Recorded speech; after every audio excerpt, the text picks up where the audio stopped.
chers abonnés, c'est Alexandra Pages-Bailly sur la chaîne YouTube. J'espère que vous êtes en forme. Aujourd'hui, je vais vous parler encore une fois du pervers narcissique et l'art de la manipulation du pervers narcissique. Donc, comme vous le savez tous, le pervers narcissique est un personnage qui ne cesse d'annihiler donc l'autre, son amour de soi et plus largement sa contenance, telle que sa connaissance de soi, ses ressentis émotionnels, ses pensées, etc. Son but ultime étant de nier le sentiment de l'autre, donc d'exister, ce qui est très puissant de sa part. Alors le pervers narcissique use du harcèlement à travers des techniques qui lui sont propres, mais une personne non perverse narcissique peut aussi bien vous harceler. Donc par exemple, c'est le cas d'une personne, ça peut être le cas d'une personne érotomane qui va vous harceler, mais en fait ce n'est pas pour vous faire du mal, contrairement au pervers narcissique. C'est tout simplement parce qu'elle pense réellement, donc vous lui résistez, et alors que vous l'aimez secrètement. Et ça peut être le cas d'une personne paranoïaque qui peut penser que vous lui voulez du mal, alors que ce n'est pas le cas, et donc vous harcèle verbalement, voire juridiquement. La perversion narcissique se définit non seulement par donc, ses attitudes, ses comportements, mais également, donc un élément essentiel, sa structure psychique, donc son fonctionnement psychique qui est propre à lui. Donc le plus important lorsque l'on pense être avec un pervers narcissique, lorsque l'on pense être victime de ce genre de personne, c'est de savoir d'abord vous protéger.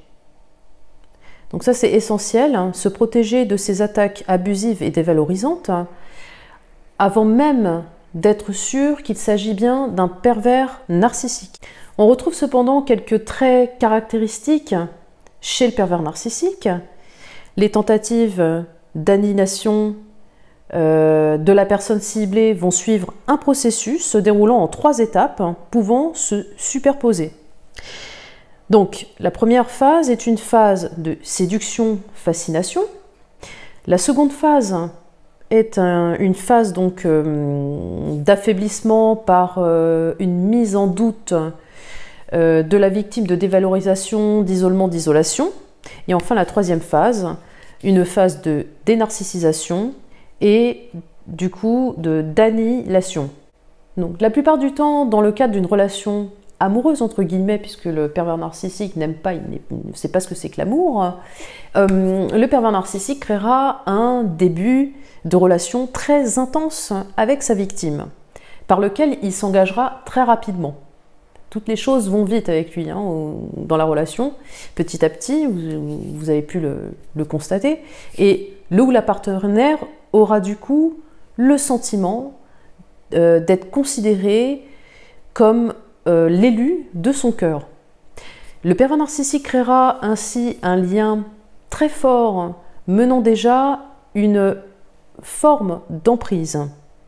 Dans une seconde phase, également vite advenue, puisque le pervers narcissique ne perd absolument pas de temps, il œuvrera à un isolement de la personne ciblée, donc de sa victime, en resserrant davantage les liens via une exclusivité de la relation amoureuse, par exemple, oui, par un mariage, par un changement de situation, l'arrivée d'un premier enfant, un déménagement, ou un déménagement à la campagne par exemple, ou voilà, loin de ses proches.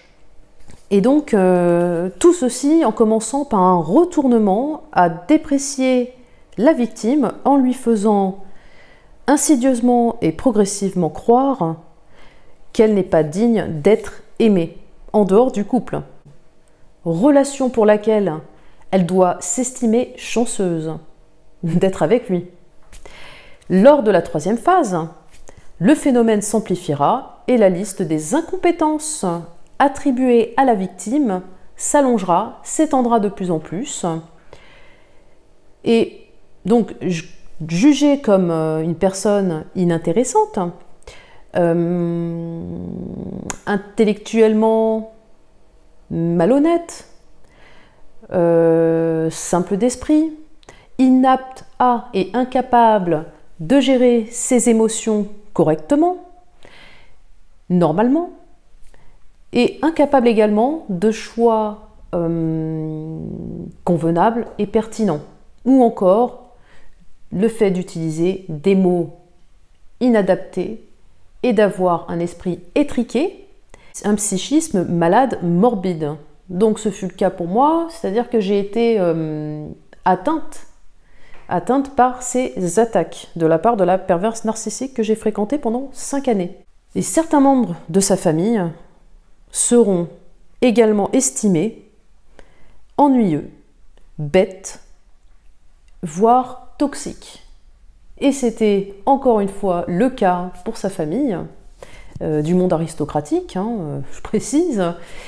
Et en fait, elle ne pouvait pas cesser de critiquer sa famille, qui pourtant l'accueillait généreusement.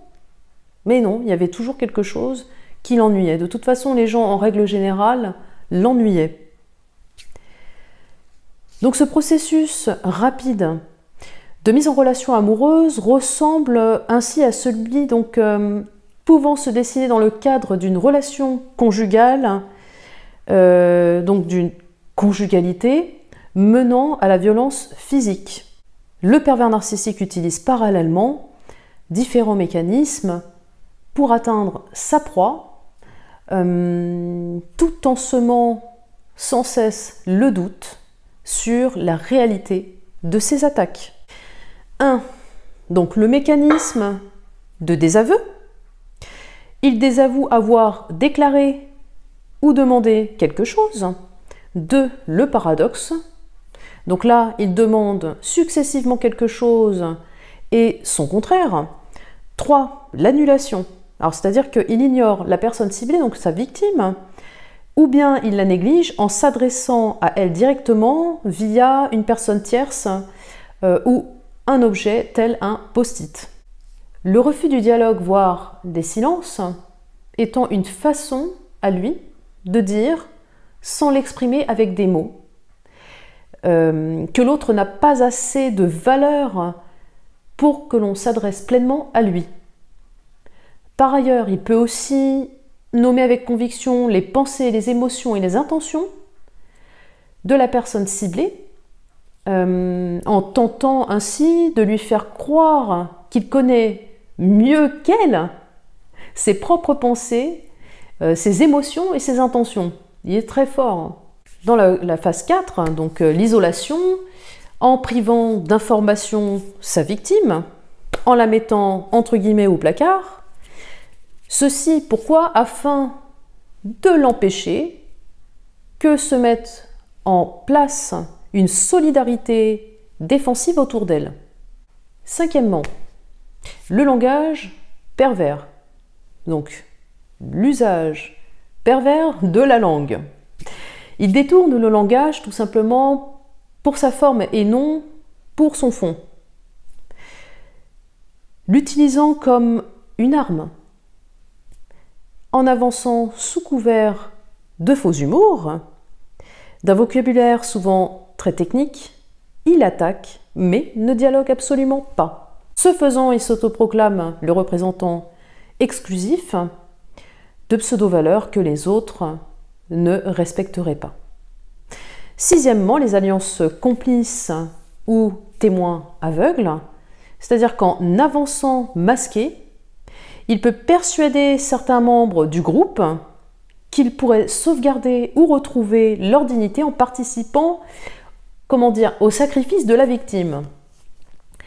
L'un de ses buts étant évidemment le spectacle que fournit la mise en impuissance d'un tiers avec la participation du plus grand nombre de témoins otages et ou de complices actifs ou passifs, ces complices étant simultanément dûment manipulés. Chers amis, chers abonnés, c'était la vidéo du jour, j'espère que celle-ci vous a plu. Si Si c'est le cas, n'hésitez pas à la commenter, la liker, la partager, et évidemment, cela me permettra de m'encourager pour produire encore du contenu pour vous.